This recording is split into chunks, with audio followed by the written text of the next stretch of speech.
setelah 2 tahun ya cukup capek ini maraton menghadapi COVID ini, tiba-tiba ada lonjakan ini lagi, pasti banyak yang terpukul ya. Nah tapi tolonglah kita bersabar, lihat dalam 2 minggu, sebulan ke depan, upayakan jaga anak-anak kita ya, kalau masih punya privilege untuk di rumah, memilih tadi ya PJJ dan sebagainya. Nah, dijaga, jangan biarkan keluar nanti nggak mau ke PTM tapi terus dibawa ke mall, tapi terus dibawa ke bioskop gitu misalnya, kan tidak demikian ya.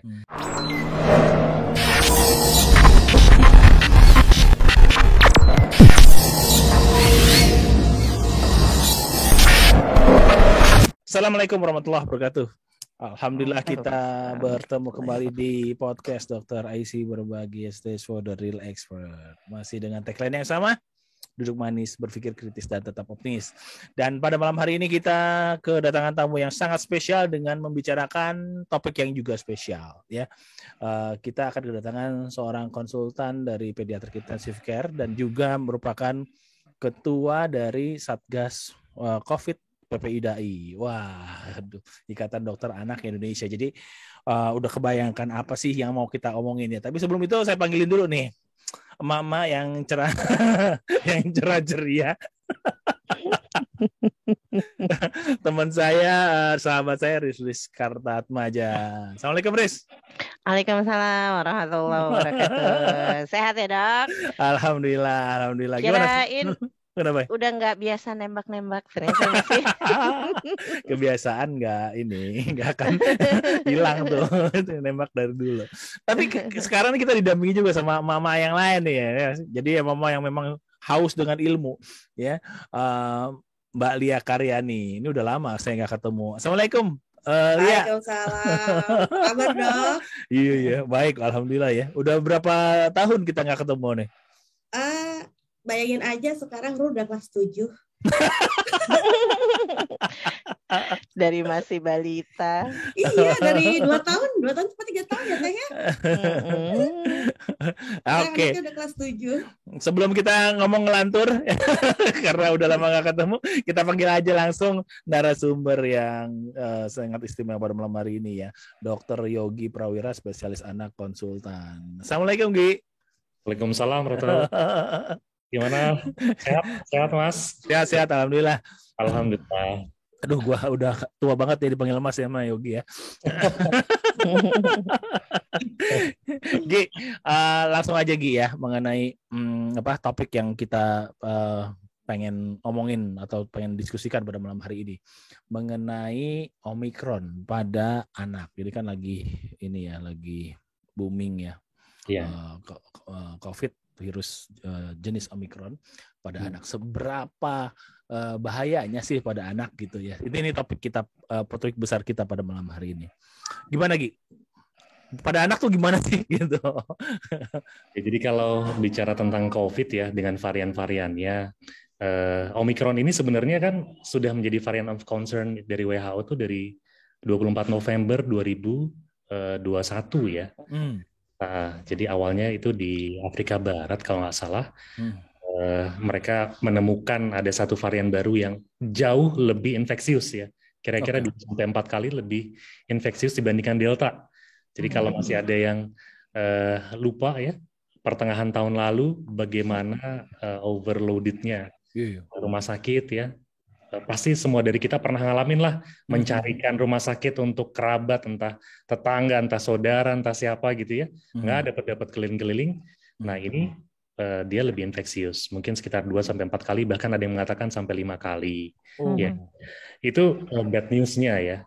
Kemudian info yang lain lagi, pada saat dia bereplikasi di saluran pernafasan atas, itu juga dia 70 kali lebih cepat. Sehingga masa inkubasinya tuh lebih cepat. Kalau Delta mungkin dulu sekian lama gitu ya. Kalau ini bahkan dalam 2 hari, 4 hari dari terinfeksi, nah itu dia sudah timbul gejala gitu ya. Gitu. Tapi good news-nya memang masih ada ya good news. Ada. secara proporsi. Tingkat kematian, tingkat perawatan rumah sakit itu kalau secara proporsi. Jadi kalau yang ngomong nih statistician, epidemiologis, nah itu pasti akan bilang kan, oke, tingkat kematiannya rendah karena persentase dibanding yang meninggal dibandingkan yang sakit. Gitu. Nah, tapi karena dia sangat menularnya tadi, maka secara angka absolut itu akan banyak. Itu akan banyak gitu. Jadi kemungkinan semua orang bisa tertular, iya, karena sangat cepat. Kemudian rumah sakit bisa kolaps, sangat mungkin gitu ya. Karena tadi angka absolutnya juga akan banyak. Dan ternyata di banyak negara dilaporkan anak-anak yang dirawat dengan varian ini ternyata lebih banyak dibandingkan varian-varian sebelumnya. Gitu. Lebih banyak yang dirawat. Tapi severity-nya? Untuk severity-nya memang 70% itu gejala ringan. Nah, tapi kebetulan sore tadi tuh kita baru berbincang dengan salah satu orang tua penyintas COVID ya. Ya, anaknya usia 3 tahun ya, pada saat itu sempat diajak keluar kota. Jadi memang pada saat itu tuh waktu keluar kota itu diperiksa rapid antibody masa itu ya. Itu belum reaktif, kemudian pada saat perjalanan kembali ternyata IgM-nya reaktif, tapi anaknya gejalanya ringan. Kemudian kira-kira 1 bulan kemudian itu timbul semacam peradangan hebat di beberapa sistem organ, ya, bahkan sampai ke jantung. Nah, ini yang kita khawatirkan pada beberapa anak, ya, yang kita belum tahu nih faktor risikonya apa. Mungkin pada saat terinfeksi gejalanya ringan, tapi 2-6 minggu kemudian dia mengalami peradangan hebat di berbagai sistem organ, namanya MISC. Ya, Multisystem Inflammatory Syndrome in Children, dan ini bukan sesuatu yang dibuat-buat ya. Itu memang ada laporannya, Indonesia juga sudah melaporkan, dan kejadiannya itu biasanya sekitar 1 bulan sesudah peak. Ya, jadi ada puncak di satu negara. Nah, sebelum kemudian kita harus berhati-hati bertemu dengan anak-anak yang mengalami peradangan hebat akibat pasca infeksi COVID. PCR-nya sudah negatif nih, tapi itu peradangannya terjadi belakangan. Itu sejenis badai sitokin gitu ya, Dok? Tapi delayed ya, bukan delayed. pada saat infeksi. Betul. Jadi delayed hyperinflammation gitu. Kenapa pada satu anak dia terjadi MISC, pada satu anak yang lain enggak? Nah, sampai sekarang ini yang masih menjadi pertanyaan, karena kan kalau kita bicara teori menjadi sakit itu kan ada host, ada agent, ada environment gitu ya. Untuk anak-anak yang mengalami kondisi berat pada saat fase akut, itu kita sudah menemukan faktor risiko sebagian ya. Contohnya kan anak-anak dengan penyakit jantung bawaan, anak-anak dengan penyakit paru kronik, anak-anak dengan keganasan yang Mas Aisy hari-hari temui, itu kan kalau terkena COVID di fase akut dia berisiko untuk berat. Dan anak-anak dengan obesitas. Nah, itu faktor risiko untuk menjadi berat pada saat akut. Ya. Nah, itu yang kita katakan komorbid. Bagaimana dengan MISC? Sampai sekarang kita belum menemukan adanya faktor risiko karena sebagian anak-anak ini sehat-sehat saja. Jadi bukan anak yang sebelumnya punya penyakit tertentu. Bahkan pada saat terinfeksi pun itu dia bisa tanpa gejala atau gejala ringan. Memang beberapa laporan dari Amerika itu menyatakan ada genetic susceptibility pada beberapa ras tertentu, misalnya Hispanik, African Amerika gitu ya. Kalau Kawasaki kan pada ras Asia, tapi di Amerika laporannya lebih banyak tadi Hispanik, Afrika Amerika gitu. Iya. Memang juga proporsi Asia pada penelitian-penelitian di Amerika tuh nggak terlalu gede ya biasanya ya. Iya, betul. Ya, lebih sedikit dibandingin yang Hispanic. Oke, silakan nih, kayak ibu-ibu udah pada gemes ya, pengen nanya. Silakan. Gak usah berebutan tapinya ya. Mau sweet dulu boleh? Mbak Lia siapa atau duluan? Mbak Lia dulu lah. Mungkin Mbak Lia dulu aku lah. dulu ya, Dok ya. Boleh. Nah, sekarang kan pertama anak-anak sudah PTM. Nah, kebetulan ada yang sudah vaksin dan ada yang belum vaksin. Nah, itu kan berarti kan nanti kan akan berbeda ya reaksi tubuh terhadap si Omicron ini. Nah, saya ingin menanyakan nih khusus ya untuk anak saya gitu. Anak saya kebetulan vaksin sudah lengkap, sudah 2 kali. Nah, kemudian dia saat ini aktivitas olahraga, yaitu renang. Nah, apakah saya harus melarang dulu untuk sementara waktu atau aktivitasnya masih boleh tetap dilanjutkan, Dok? Ada kolam renang pribadi nggak, Li, di rumah? Kolam renang kompleks sih lebih tepat ya. Oke. Itu juga istilahnya terbatas ya, hanya anak-anak yang kursus renang di situ dan warga sekitar kompleks aja. Oke, gimana lagi? Aman nggak tuh? Iya. Ini tinggalnya di mana ya? mau dikasih ini parcel. Saya di Depok, Dok. Oke, jadi masih di Indonesia juga ya? Iya, jauh. Iya, jadi begini, secara prinsip ya, kalau kita mau melakukan kegiatan, tentu kita harus tahu transmisi lokal di tempat tersebut ya. Pada saat misalnya bulan-bulan kemarin, September, mungkin sekitar Oktober, November, Desember, justru itu kan lagi turun-turunnya tuh ya. Di mana kan PTM, kita juga IDAI sangat mendukung PTM, tapi tentu melihat situasi transmisi lokal ya. Itu nggak ada masalah gitu. Kemudian kegiatan-kegiatan tadi ya, olahraga di alam terbuka, itu juga selama menggunakan protokol oke-oke aja. Tapi saat ini sedang terjadi peningkatan kasus yang luar biasa. Awalnya positivity rate kita kan di bawah 5%, sesuai dengan standar WHO ya. Jadi positivity rate ini kan secara sederhana kalau di satu daerah diperiksa 100 sampel, berapa yang positif? Kalau 3 berarti 3%, kalau 5 5%. Kita bilang terkendali di bawah 5%. Nah, saat ini dalam hitungan hari itu udah melonjak sampai 33-34%. Gitu. Wow. Orang-orang yang positif ini hanya puncak dari gunung es. Akan ada banyak orang-orang tanpa gejala yang beresiko untuk ketemu dengan kita. Jadi sebaiknya kegiatan-kegiatan yang tidak esensial mungkin sementara ini kita tunda dulu gitu ya. Kecuali tadi memang berenangnya di kolam renang pribadi sendirian. Ya, karena ini saya kejadian nih. Sekarang kan koas-koas ini sudah mulai kegiatan di rumah sakit ya. Dulu di awal-awal itu bahkan koas itu banyakkan online ya dibandingkan offline ya, bayangkan. Sudah mulai. Nah, namanya anak muda ya, selesai dari rumah sakit, kemudian mereka hangout bareng, ada yang kemudian berenang rame-rame. Setelah itu ada satu yang laporan, aku bergejala, aku swab positif nih, langsung panik semua. Oh no. Hari ini ada workshop tatap muka, ada sekitar 7 anak izin karena harus swab karena kontak tracing gitu. Jangan sampai ya kita akhirnya karena hal-hal seperti itu ya, kemudian merugikan orang lain. Yang ditakutkan kan kalau nularin orang-orang yang tidak sekuat atau imunitasnya tidak sehebat ini gitu. Wow. Iya. Tapi gejalanya tuh emang sama ya, Fit? Dengan COVID apa ada bedanya? Nah, ini untuk gejala. Memang untuk COVID ini kan di awal kita sempat berpikir ini infeksi saluran pernafasan. Ternyata bukan. Ini adalah infeksi sistemik ya. Jadi artinya bisa menyerang sistem apapun. Kalau untuk Omikron ini memang dia lebih banyak menyerang di sistem saluran pernafasan atas. Itu yang mengeluhkan awalnya gatal-gatal, kemudian nyeri telan, batuk pilek, gitu ya. Bahkan anosmia yang dulu sempat jadi kronik gitu ya. Nah, itu sekarang nggak banyak dilaporkan si anosmia ini. Iya, kemudian beberapa memang ada yang mengeluhkan gangguan saluran cerna juga ada. Masya Allah. Riz, silakan Riz. Oke. Iya, Dok, ini tuh kita ya ibu-ibu kan terutama ibu-ibu setengah milenial dan ibu-ibu milenial. Saya malu soalnya kalau bilang saya ibu-ibu milenial.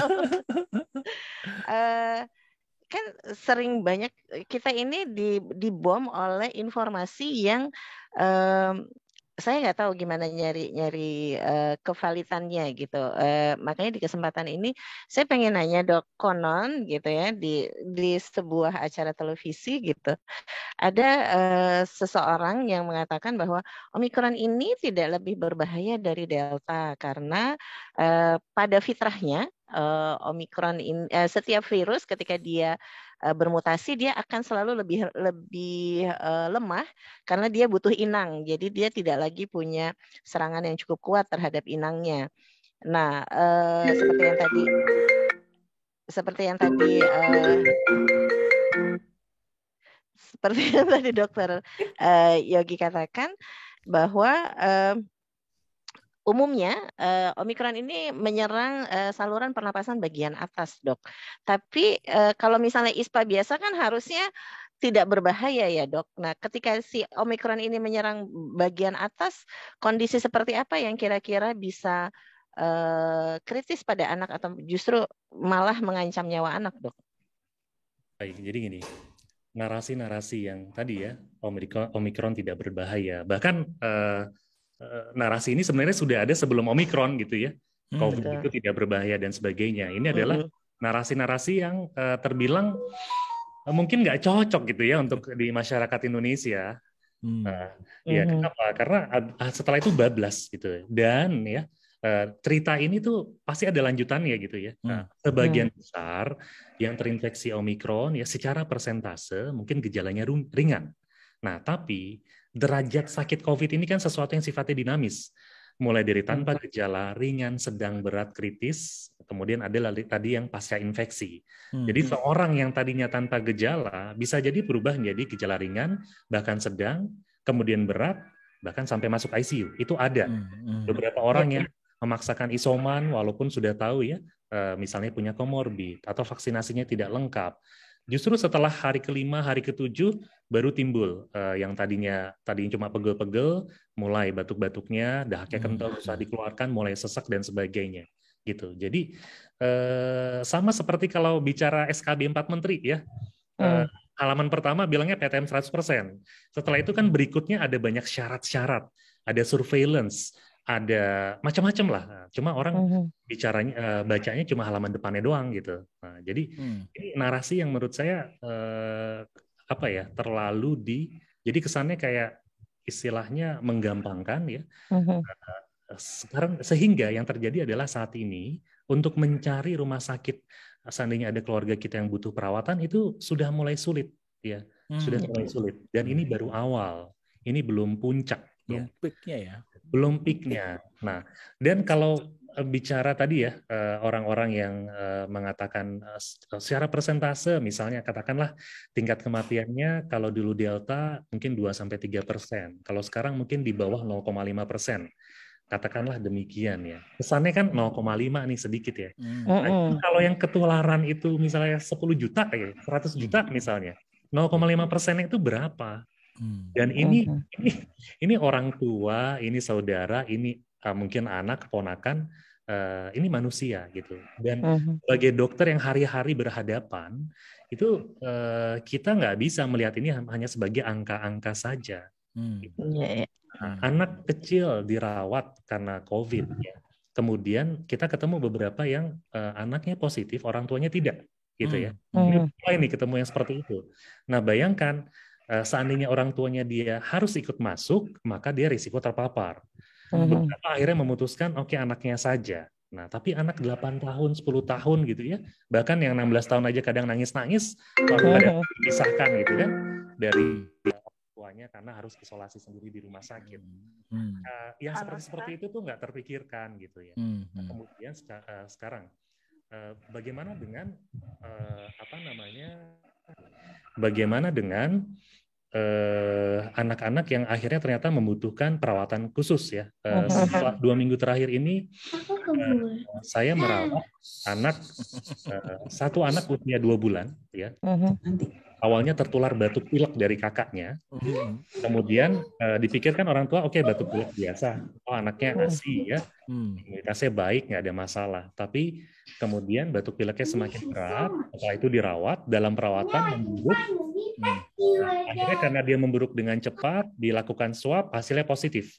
Dia berkeliling ke 4 rumah sakit untuk akhirnya bisa mendapatkan layanan ICU, isolasi khusus COVID. Gitu. Karena ICU anak, kondisi normal aja susah ya, masa ICU.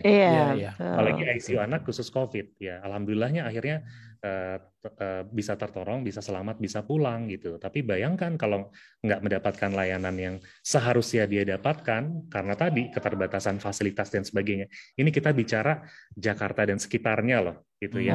Bagaimana di tempat lain gitu. Jadi yang harus dipahami adalah tadi kalau kita bicara anak, kita tidak bisa hanya bicara persentase saja, karena satu anak yang meninggal aja itu sudah terlalu banyak gitu kan. Betul sekali. Apalagi kalau itu anak kita, saudara kita, ponakan kita, yang 0,5 tadi udah jadi 100% buat orang tuanya.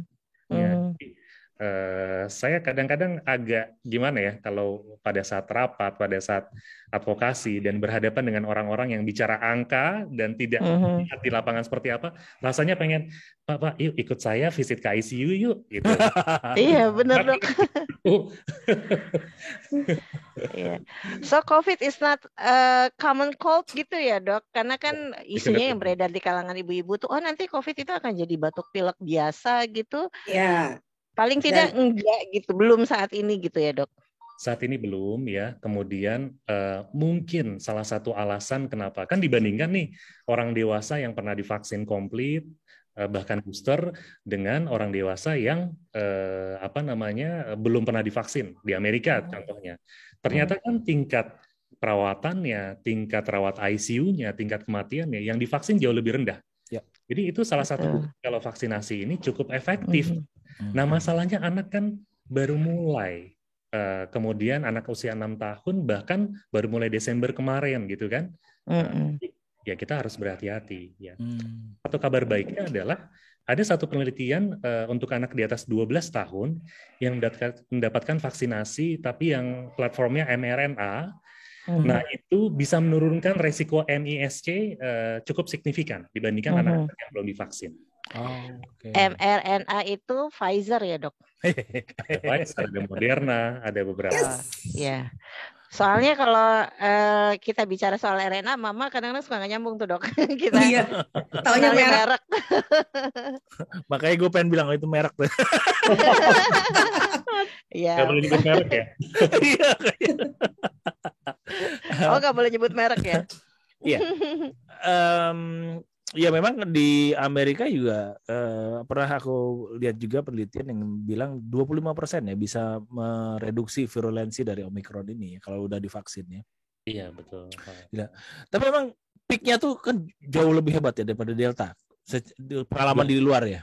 Iya, tapi di luar kan dia testingnya banyak ya mas. Kan, iya. Iya, jadi bahkan dia dalam sehari kan bisa testing sampai berapa ratus, berapa juta gitu ya. Iya. Jadi mungkin peak kita nggak akan sampai setinggi di luar karena testing kita kan juga berbeda.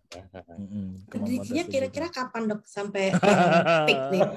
Soalnya terkait tadi di Depok ada beberapa kasus, contohnya di sekolahnya Ru itu kemarin ada anak kelas 8 kena, terus akhirnya diliburkan kan sampai akhir minggu ini sampai besok. Senin sepertinya anak-anak akan PTM lagi gitu. Entah akan full 100% seperti yang sebelumnya atau hanya sekedar 50 gitu kan. Jadi kan kita kan orang tua bisa kasih masukan nih ke sekolah nih. Bagusnya kita mungkin offline lagi gitu kan, walaupun misalnya anak-anak belum terpuaskan ya keinginan untuk sekolah offline-nya seperti itu. Baik, jadi kalau bicara PTM nih panjang nih bahasannya nih mas. Iya, karena bukan kesehatan aja yang ini ya, yang berperan gitu. Banyak hal yang yang jadi bahan pertimbangan gitu. Betul. Dan pertimbangannya kan terutama ada learning loss ya. Learning loss itu satu. Kemudian ada peningkatan angka KDRT gitu misalnya, peningkatan angka pernikahan dini gitu misalnya ya. Itu yang salah satu alasan kenapa PTM 100%. Nah, sebenarnya standing posisinya IDAI itu kita bukannya kontra PTM ya. Kadang-kadang orang salah kaprah berpikir kalau IDAI ngomong pasti disuruh PJJ. Nggak demikian. Kita sangat mendukung PTM ya, dan rekomendasi yang kita keluarkan itu selalu berubah tergantung dari tadi tingkat transmisi di masyarakat dan sebagainya. Nah, tapi yang kita sangat sayangkan adalah PTM 100%, di mana saat ini sedang ada ancaman varian baru yang memang beresiko untuk menginfeksi dengan jauh lebih cepat termasuk populasi anak gitu. Itu kita sayangkan. Dan kata-kata 100%-nya itu kan sehingga tidak ada opsi, tidak ada pilihan. Kesannya orang tua mau nggak mau harus ikut 100%. Ya. Yang terjadi apa? Contohnya di DKI Jakarta lah. Kita tahu sudah lebih dari 90 sekolah ditutup ya. Kenapa? Karena pada saat dilakukan surveillance atau misalnya active case finding, itu ternyata memang passive case finding yang bergejala di swab ada yang positif kan ditutup ya. Begitu ditutup itu kan nggak ada PJJ, jadi learning loss lagi gitu.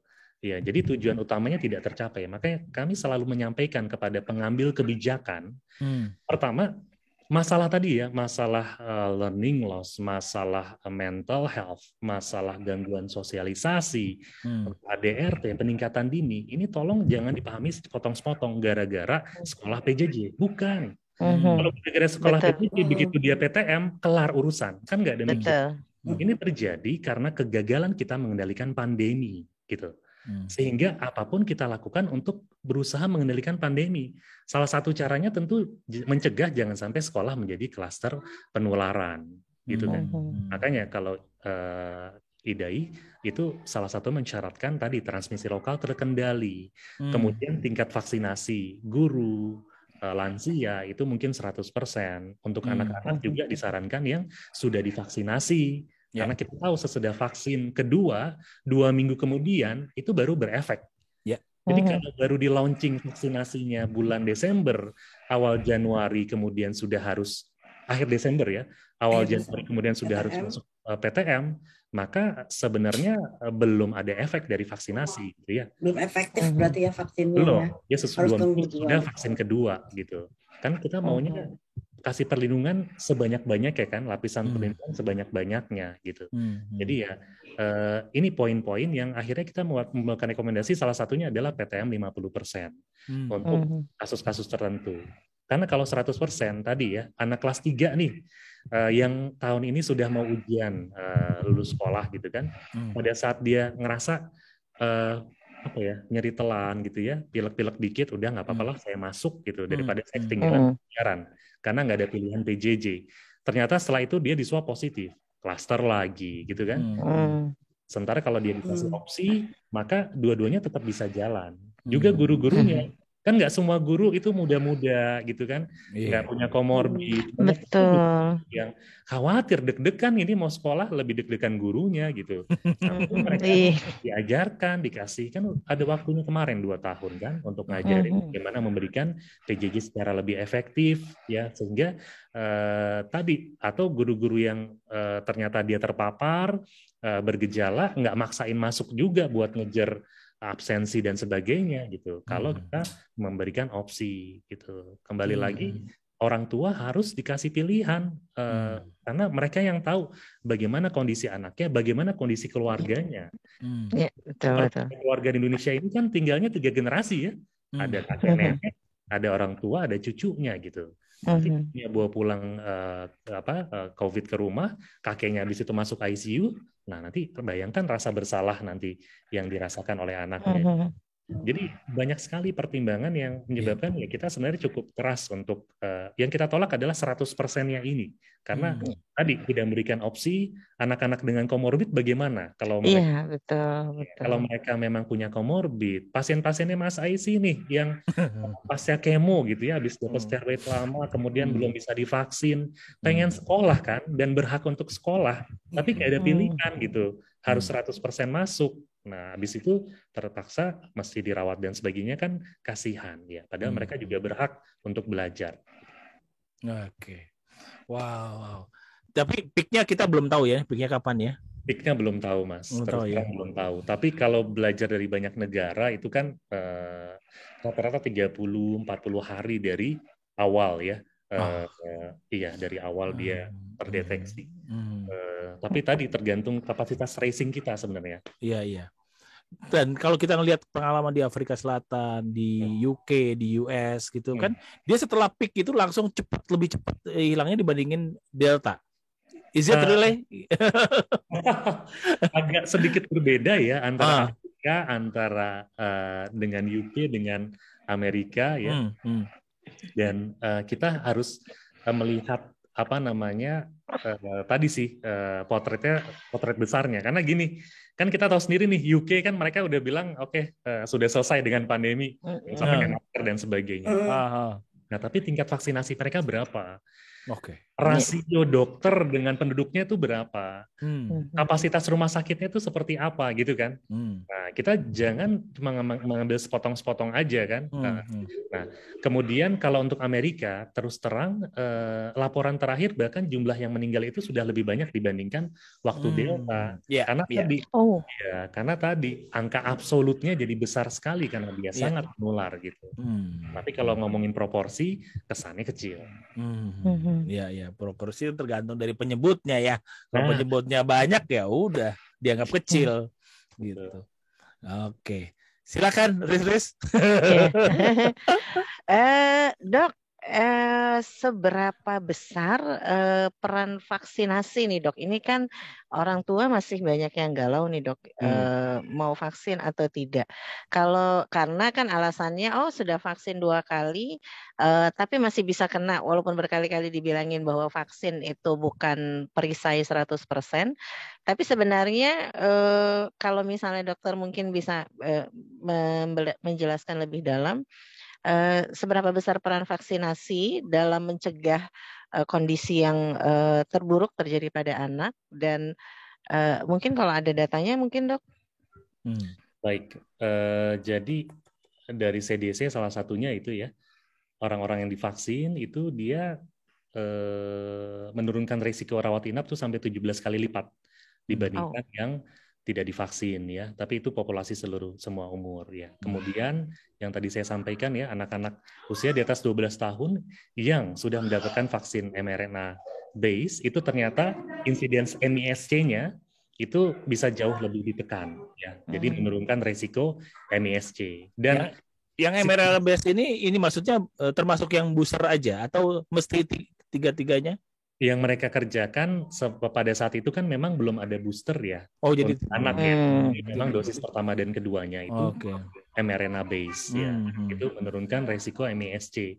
Dan MISC ini walaupun yang dilaporkan nggak banyak gitu ya. Kemarin di Jakarta mungkin total kita sekitar 50-an kasus, Mas. Setelah peak yang kemarin. 50 kasus banyak juga dong.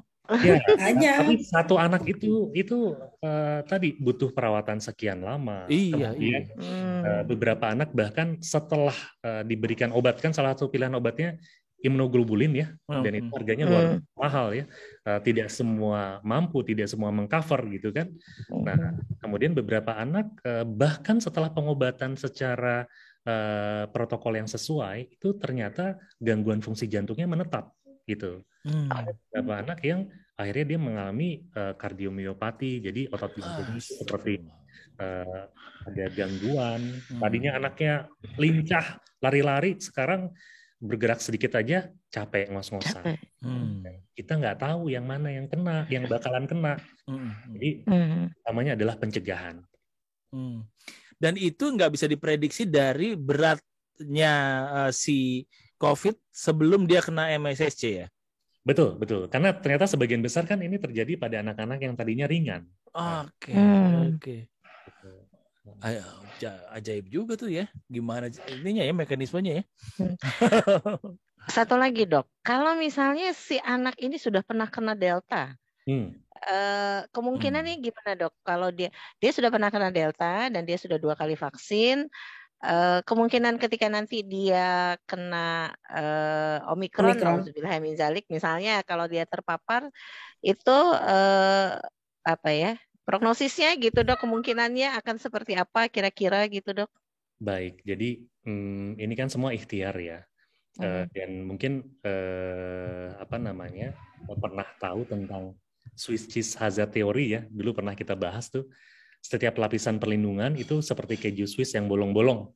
Kalau di Indonesia mungkin seperti kerupuk kering gitu ya, yang bolong-bolong gitu. Ini satu lapis, makanya harus ada lapisan-lapisan yang secara simultan buat mengurangi resiko paparan.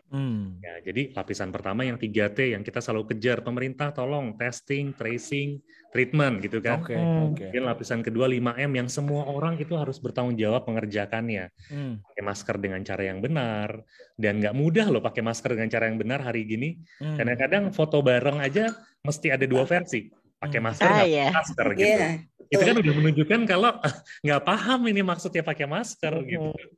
Iya, kemudian mencuci tangan dengan cara yang benar, menjaga jarak kan 2 meter, menjauhi kerumunan, sama menghindari kontak erat nih. Definisi kontak erat kan jarak kurang dari 1 meter, akumulasi lebih dari 15 menit, tanpa APD yang sesuai. Jadi kalau misalnya rapat-rapat offline, nggak usah lah.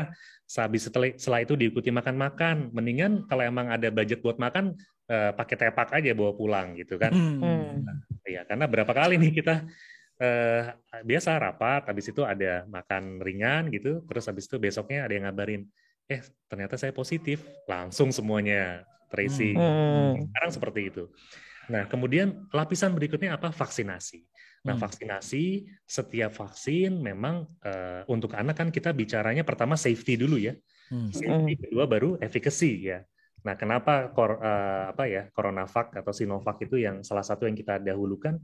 Karena safety-nya juga sudah terbukti kan, dia sudah nggak ada laporan kejadian serius pasca Sinovac ya, paling cuma demam, bengkak, seperti itu. Kalau mRNA base malah ada laporan kejadian yang cukup serius, walaupun jauh lebih kecil dibandingkan kalau terkena infeksi alamiah gitu kan. Nah, kemudian baru efficacy. Nah, untuk efficacy memang berbeda-beda. Kita tahu Sinovac 50-60%. Kalau Pfizer misalnya bisa di atas 90% gitu kan. Jadi, itu semua dikerjakan simultan sebagai ikhtiar kita untuk mengurangi resiko terpapar. Tapi kalau sampai terpapar juga ya qadarullah, dan itu terjadi pada banyak orang ya, sudah pernah Delta juga, sudah divaksin juga, terpapar juga. Tapi memang sebagian besar melaporkan gejalanya ringan. Mungkin ini salah satu yang menyebabkan laporan Omikron ini gejala ringan, karena tadi sebagian populasi sudah divaksin, bahkan sudah pernah terkena infeksi alamiah, sehingga sudah punya antibodi. Itu menarik pertanyaan Riz itu. Ada imunitas silang nggak setelah dia terkena Delta terhadap Omikron? Nah, ini terus terang saya belum baca sampai sejauh itu ya. Karena nggak nyangka pertanyaan dari ibu-ibu ternyata level S3 nih. S3 dok, anak-anak kita SD, SMP, SMA. Iya benar. Iya. Wah, menarik. Li, masih keluarin aja Li, nggak usah malu-malu Li. Ya, ikutin dulu karena terus terang kan selama ini informasi yang saya dapatkan cuma dari berita atau mungkin sekedar talk show seperti itu. Jadi kadang informasinya tuh nggak jelas, saling bertentangan satu sama lain gitu loh. Jadi yang valid tuh selain dari Ikatan Dokter Anak itu mana lagi gitu yang harus diikutin gitu kan. Karena kan kalau dari dokter anak itu kan panduannya jelas tuh. Kalau misalnya anak mau keluar, anak mau sekolah atau mau aktivitas, harus ABCD-nya tuh jelas gitu kan. Nah, tapi kan kadang kita sudah berhati-hati gitu kan, kita melindungi anak kita, tapi ternyata tetangga sebelah enggak nih. Nah, kan terus jadi si anak tuh compare kan. Kok dia begini, aku begini, gitu kan. Lebih enak yang situ, gitu kan, karena dia lebih bebas. Nah, jadi kadang anak kita suruh baca, kita suruh itu pun mereka nggak akan ngerti, gitu kan. Jadi sebetulnya yang salah satu yang ditanyakan cara yang paling efektif, gitu kan, untuk memberitahu dengan cara yang paling mudah ke anak itu seperti apa dok, gitu kan. Cara yang paling mudah, yang paling komunikatif, gitu ke anak itu seperti apa? Sebenarnya sangat tergantung usia anak ya. Kalau anak-anak balita itu saya malah pengalamannya jauh lebih mudah ya. Karena mereka peniru ulung. Jadi cara paling efektif kalau untuk anak-anak ini ya lakukan saja. Mereka akan meniru gitu. Pada satu titik bahkan mereka jadi polisinya ya. Kita udah biasa keluar rumah pakai masker, begitu lupa maskernya mana gitu kan. Kemudian habis kita biasa cuci tangan, habis pegang sesuatu dia juga ikut-ikutan minta cuci tangan. Ya, cuma kalau untuk anak-anak yang lebih besar itu lebih ABG ya, peralihan gimana dok? Karena kan anak saya ABG nih, gitu kan. Jadi lebih banyak challenge-nya, lebih banyak betul. Kenapa gitu betul. kan. Dan biasanya mereka juga lebih mendengarkan peer group-nya ya. Itu betul. dia. Jadi mau nggak mau kita memang harus memilihkan teman untuk anak kita. Iya. Iya. Dan memang kalau anak-anak yang remaja gitu dia udah dapat informasi sebelum ini dengan kita gitu ya, udah dapat. Jadi dia akan meng-compare juga informasi yang dia dapat dengan apa yang kita kasih tahu. Iya, dan kadang dia memilih mana yang lebih nyaman buat dia, bukan mana yang terbaik buat dia. Kalau kita kan sebagai orang tua pasti pengennya yang terbaik ya, gitu kan. Nah, kalau anak kan usia-usia ABG gitu, mana yang nyaman nih buat aku, gitu. Betul. Iya, jadi mungkin harus dibawa ke empati gitu ya. Kalau jadi apalagi kalau punya orang dekat yang dia sayang, dia sama opa omanya, eyangnya gitu kan, misalnya ya, sampaikan ini resikonya akan berbeda gitu. Kalau kamu yang kena, kalau opa oma atau mbah atau eyang yang kena, atau papa yang kena gitu ya, nah, itu akan berbeda. Di situ juga bisa dimasukkan pesan-pesan, kan kita nggak tahu nih sekian ini sampai kapan kan kita nggak tahu ya, sampai kapan terus terang kita nggak tahu. Tapi di sini kan memang salah satu tagline-nya adalah no one is safe until everyone is safe gitu ya. Jadi kalau kita mau bicara tentang kapan sih ini selesai, maka kita harus bicara tentang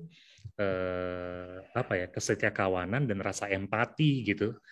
Contohnya gini, untuk vaksin aja ya. Kalau kita cuma mikirin keluarga kita doang gitu ya, yang penting pokoknya serumah tuh divaksin semua gitu. Terserah dia tetangga, terserah dia Pak Supir atau Pak Sapam atau Pak Tukang Kebun. Nah, pada saat mereka terinfeksi dan anak orang yang belum divaksin kan resiko menularkannya juga lebih besar, kita kan juga akan terpapar gitu kan. Nah, sehingga prinsip yang akhirnya dikerjakan adalah kita lindungi semuanya gitu. Semua orang yang berkontak sama kita ingatkan untuk vaksin, kita fasilitasi, bahkan keluarganya juga gitu kan. Nah, sehingga terjadi kekebalan imunitas komunitas, herd immunity gitu kan. Salah satunya seperti itu. Kemudian tadi memakai masker itu lebih bukan cuma buat diri sendiri ya. Kalau buat model saya, model Mas Aisy yang hari-hari ketemu pasien nggak tahu mana yang positif, mana negatif, itu kadang-kadang ya lebih buat melindungi orang lain. Jangan-jangan saya OTG. Saya di swabnya seminggu sekali, tapi antara Selasa sampai Minggu ini kan saya nggak tahu status saya gitu kan. Di swabnya tiap hari Senin misalnya. Saya lebih memakai ini buat mencegah jangan sampai saya jadi sumber penularan buat orang lain gitu. Iya, kayak misalnya hari ini saya kontak dengan orang yang ada keluhan batuk pilek gitu. Padahal saya baru aja kemarin di swab nih.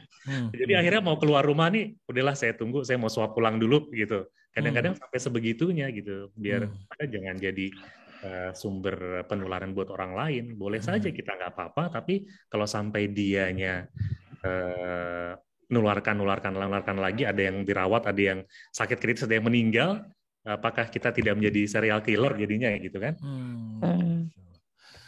Gigi, mengenai masker nih, dengan tipe Omikron yang cepat nyebarnya, bagaimana regulasi pemakaian masker itu?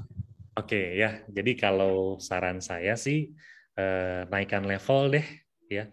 Di komunitas kalau tadinya disarankan menggunakan masker kain, ya mungkin sekarang masker medis ya. Kalau hari-hari misalnya sudah terbiasa menggunakannya masker medis pada saat praktek gitu ya. Mungkin kita naik level ke N95 ya. Tapi tentu kan kita tahu ya, ini kalau ditelurkan dalam bentuk rekomendasi yang betul-betul firm, aksesnya kan panjang nih ya. Nanti orang akan berbondong-bondong membeli, kemudian rumah sakit, ntar dokternya dikasih masker medis pada nggak mau gitu misalnya kan. Saya punya N95, nah siapa yang ngongkosin gitu. Nah tapi kan kita tahu ini penularannya lebih cepat ya, konsentrasi virus di saluran pernafasannya juga lebih banyak. Nah, lebih baik kita tingkatkan kalau main games itu shield-nya ditambahin deh gitu ya. Iya. Wow. Okay. Oh, silakan Riz kalau masih mau. Iya. Belum ngomong, baru majuin kepala. Itu dia. Tapi dia udah narik napas dia tuh, udah ancang-ancang. Ya, gitu. Enggak, satu lagi aja Dok yang saya masih penasaran gitu Dok. Kan isunya di luar itu Omikron katanya harus dengan metode PCR tertentu gitu Dok untuk bisa tahu bahwa ini Omikron nih varian COVID-nya gitu. Iya. Nah, kalau kita misalnya nih Dok merasakan gejala umum misalnya batuk pilek radang tenggorokan, kemudian kita swab antigen negatif, apa yang harus kita lakukan? Apakah kita harus langsung PCR untuk memastikan kita betul-betul negatif atau false negatif? Atau kalau misalnya PCR-nya harus yang kita ke lab-nya bilang PCR yang apa gitu Dok? Atau gimana Dok? Isolasi mandiri atau gimana Dok sebaiknya? Baik, jadi sejauh ini laporan sensitivitas dari rapid antigen PCR terhadap varian Omikron ini masih tinggi, gitu ya. Kurang lebih masih sama. Tapi memang ada satu PCR yang istilahnya metodenya SGTF, itu dia bisa mendeteksi adanya mutasi di spike proteinnya gitu. Jadi kalau misalnya kita gunakan PCR yang itu, nah kita lebih yakin kalau ini probable Omicron tanpa harus dikirim whole genome sequencing karena WGS itu mahal sekali dan waktunya lama. Sehingga untuk titik saat ini di Indonesia rasanya sudah tidak ada gunanya kita kerjakan whole genome sequencing karena varian Omicron ini sudah menjadi yang paling dominan kan dibandingkan Delta gitu. Iya. Dan apapun variannya kan sama. Iya, untuk protokol kesehatannya, untuk tata laksananya pun bukan berdasarkan varian, tapi berdasarkan derajat beratnya sakit. Ya. Nah, jadi kalau tadi kontak erat, kemudian kalau di hari yang sama mungkin masih belum terdeteksi, kita bisa ulang misalnya 3 hari kemudian. Tapi selama masuk ke definisi kasus kontak erat, kita tetap harus pastikan apakah kita terinfeksi atau tidak gitu ya. Baik dengan memantau gejala, jadi bisa pendekatan symptoms, atau bisa pendekatan lab dengan melakukan swab tadi. Kriteria ini Gi, secara ringkas aja, ringan sedang beratnya mungkin diingetin. Gimana? Oh baik, oke. Kalau tanpa gejala kan jelas tanpa gejala gitu ya. Kalau ringan ya biasanya demam, ya keluhan batuk pilek biasa gitu ya. Bisa aja ada muntah atau diare tapi tanpa dehidrasi, nah itu masih masuk ke ringan. Nah, tapi begitu dia sudah mulai takipne ya, jadi nafasnya sudah cepat, tapi belum ada penurunan saturasi ya, saturasi masih oke, nafasnya sudah lebih cepat. Jadi ada gejala pneumonia ringan, nah itu sudah masuk justru ke kriteria sedang. Nah, kita udah mulai harus hati-hati nih di sedang ya. Kalau berat, nah itu tentu dia sudah terjadi penurunan saturasi oksigen ya. Atau beberapa anak datang dengan demam dan kejang ya, penurunan kesadaran atau muntah-muntah diare sampai dehidrasi. Nah, itu bisa masuk ke berat. Kalau kritis biasanya sudah butuh alat-alat misalnya ventilator, ada yang cuci darah dan sebagainya gitu. Wow. Oke. Aduh. Masih ada pertanyaan lagi? Nggak kerasa nih kita udah. Satu lagi. Oke. Nggak mau rugi nih. Iya dong. Nggak, tadi kan sempat baca di berita nih, dan terus dapat kabar juga dari adik, kebetulan bukan di sini tinggalnya. Jadi katanya si Omikron ini udah punya anak nih Dok. Betul. Gitu loh. Nah, apakah si anaknya Omikron ini sama dengan si Omikron atau Delta seperti yang tadi Teh Riri sempat bilang, si anak ini akan semakin lemah gitu kan karena tidak ada inangnya seperti itu. Nah, saya sendiri nggak tahu nih di sini udah ada atau belum nih anaknya si Omikron gitu loh Dok. Sudah terdeteksi. Ya. Iya. Oh, udah ada, Dok? Udah ada ya, Dok? Sudah ada. Aduh. Iya. Makin serem. Ya, Jadi- tapi tetap sama aja tata laksananya mah. Ya, tata laksananya akan tetap sama Iya. seperti tadi ya dokter bilang kan. Jadi virus ini akan terus bermutasi, betul ya. Hmm. Nah, tapi kalau kita biarkan dia tadi ya, kita betul-betul bebas aja ya, biarkan dia terus bersirkulasi, mutasinya akan semakin cepat ya. Gitu. Pada satu titik mungkin sudah berubah sama sekali dari sifat varian originalnya ya. Jadi kita belajar lagi gitu ya. Sistem imun kita belajar lagi, badai sitokin lagi gitu kan. Nah, jadi tetap apapun variannya, pencegahannya tetap sama gitu ya. Tadi yang 3T, 5M, vaksinasi. Kemudian sejauh ini vaksinasi yang diberikan itu masih memberikan perlindungan terhadap si varian Omicron. Itu yang penting ya. Itu yang salah satu menyebabkan kenapa kan tingkat kematiannya secara proporsi lebih rendah gitu, karena lebih banyak orang yang sudah divaksin ya. Oke. Seperti itu. Wow. Udah jam 9 nih. Masih ada pertanyaan nggak? Kasihan ya Dokter Yogi. Kasihan pasien mungil ya dokter Iya. Yogi, kasihan. Tadi aja udah tang ting-tung tuh. HP-nya. Gi, mungkin sebelum ini kita tutup, take home message untuk awam dan juga untuk dokter umum, audiens kita sini.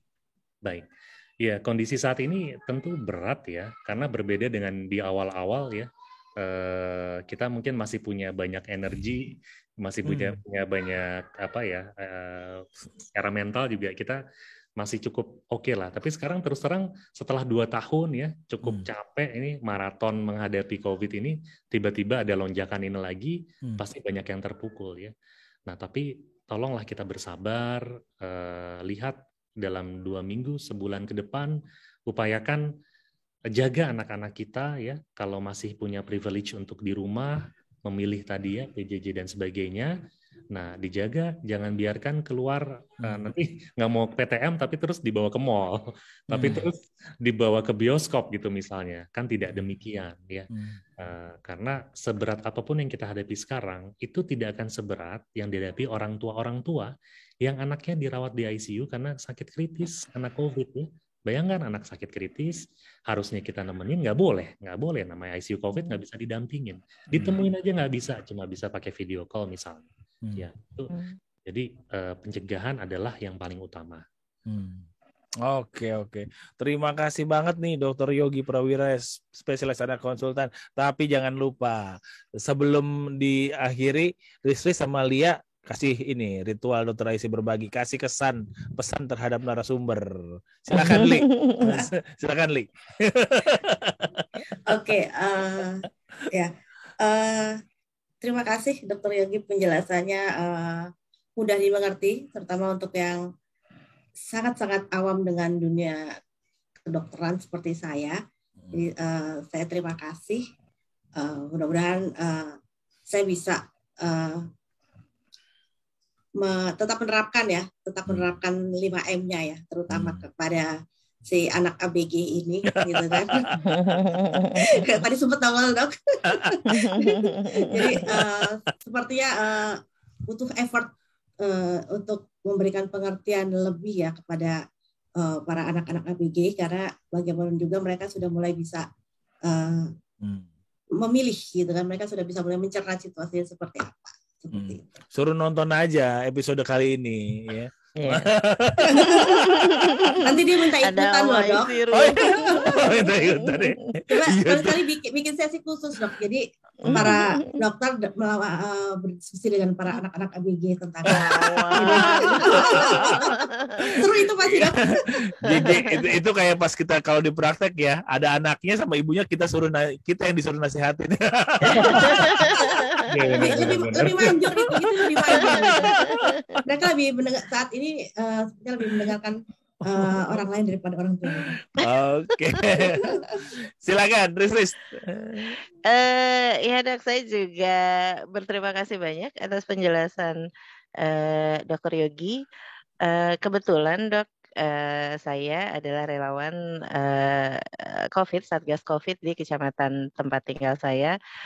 Seperti biasa, podcast Dr. Aisy Berbagi adalah podcast klarifikasi. Cuma klarifikasinya bukan klarifikasi abal-abal, tapi klarifikasi hoax dunia kesehatan di luar sana yang kita nggak bisa tracing kejelasan sumbernya segala macam. Disinilah kami mendapatkan pencerahan, dan tadi pencerahannya juga luar biasa sekali seperti biasa di podcast ini. Dan pastinya Dok, saya akan teruskan kalau ini sudah selesai diedit dan sudah dinaikkan di YouTube. Pasti saya woro-woro di lingkungan saya. Mudah-mudahan Omikron ini cepat berlalu dan COVID secara keseluruhan pandemi segera selesai secepatnya. Sekali lagi terima kasih Dr. Yogi atas penjelasannya yang gamblang sekali. Seperti yang tadi Mbak Lia bilang, enak banget mendengar penjelasan Dr. Yogi, sangat mudah untuk difahami, dan mudah-mudahan kalau podcast ini sudah naik tayang nanti bisa lebih banyak yang mendengarkan. Ya. Terima kasih juga Dr. Aisy. Sami-sami, mudah-mudahan bermanfaat. Oh ya, terakhir kalau misalnya kita pengen tahu apa sih pedoman dari IDAI, itu bisa didapat di mana informasi mengenai COVID dari IDAI? Oh iya, jadi ada websitenya, kalau nggak salah ya, www.idai.go.id ya. Kemudian juga bisa follow Instagram IDAI IG, Instagram dari PP IDAI. Biasanya kita akan melakukan rekomendasi-rekomendasi, kemudian tentang pedoman terbaru. Pokoknya seperti tadi kan kita bercerita tentang MISC, kita undang salah satu orang tua penyintas COVID yang anaknya kondisinya sempat kritis ya. Besok sore kalau nggak salah akan ada pedoman tentang isolasi mandiri di rumah untuk orang tua yang anaknya positif COVID. Gitu. Oke, jadi stay tune juga selain di podcast Dr. Aisy Berbagi, tapi juga di website IDAI dan juga di Instagram IDAI ya. Follow, jangan lupa. Oke, thank you banget Dr. Yogi Prawira, spesialis anak konsultan, dan juga untuk mama keren malam hari ini ya, Mbak Lia sama Mbak Riz. Aneh dipanggil Mbak sama Dr. Aisy. Oke, kita sampai di ujung dari podcast Dr. Aisy Berbagi. Seru banget ya. Dan jangan lupa nantikan juga topik-topik yang menarik lainnya, dan insya Allah bermanfaat ya. Karena Dr. Aisy Berbagi gak nyari viewer, tapi viewer yang akan nyari kita insya Allah. Baik, sampai jumpa di episode-episode berikutnya dengan narasumber-narasumber yang ciamik, menggelitik, dan makin asik. Masih di podcast Dr. Aisy Berbagi, Stage for the Real Expert. Duduk manis, berpikir kritis, dan tetap optimis. Assalamualaikum warahmatullahi wabarakatuh.